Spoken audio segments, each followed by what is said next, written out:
Okay, today's topic. Can't, never get lost in Tirana, Albania. As you can see, we have the Lana River flowing behind me. It flows from the Dajdi Mountains, which you can also see, which is also where the cable car is, from east to west.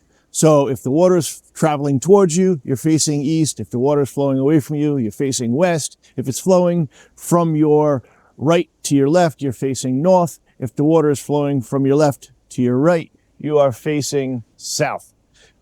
Good.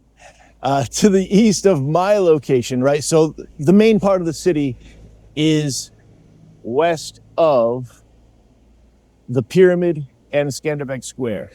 Skanderbeg Square is the building that you might have seen in other YouTube videos or whatever. It's got the big face on it. So there are three really good landmarks that are on that one strip right in a linear fashion.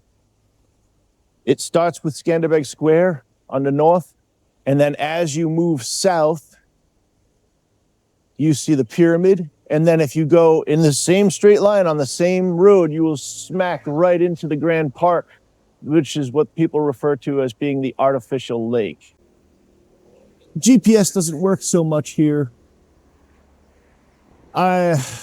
It just doesn't. It's an old system. It's like one of those deals where you're on the freeway and it's like, yeah, turn left here, but that'll put you off of a bridge crashing into a fiery death on the road below. I've had situations where I've left my house, GPS says, yeah, go this way. Okay, so I go that way. Half an hour of walking later, it says, do a U-turn. It's like, you could have told me that sooner, right? So you do a U-turn. 45 minutes later, now you're past the point where you started at, it says, do a U-turn. Very frustrating. And I use Google Maps. And I don't mean I use Google Maps to navigate me around, which I do sometimes. But more often than not, what I'll do is I'll look something up on the map. I'll say to myself, where is that thing in relationship to the Lana River and or the pyramid specifically, because it's really easy to spot that on a map. And then I'll go. I'll just kind of mentally map it out in my head and I'll go.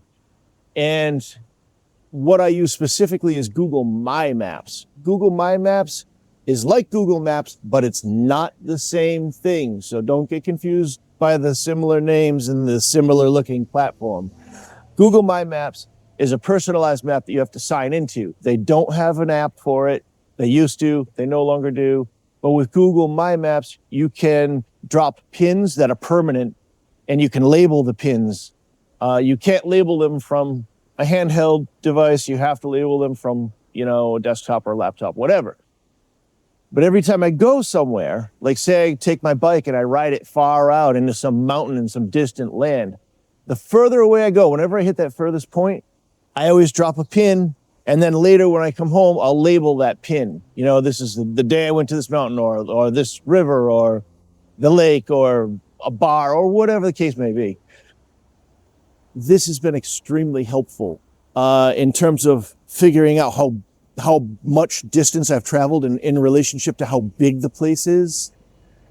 And just generally keeping track of stuff. You can have layers like, okay, this is all bars and restaurants on this layer. Or this one's all bike shop.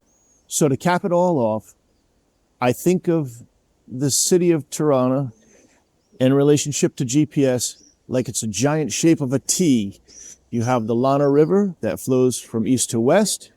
And then you have the very identifiable landmarks that flow from north to south. If I had only known that when I first moved here, it would have saved me countless hours of getting lost and being frustrated.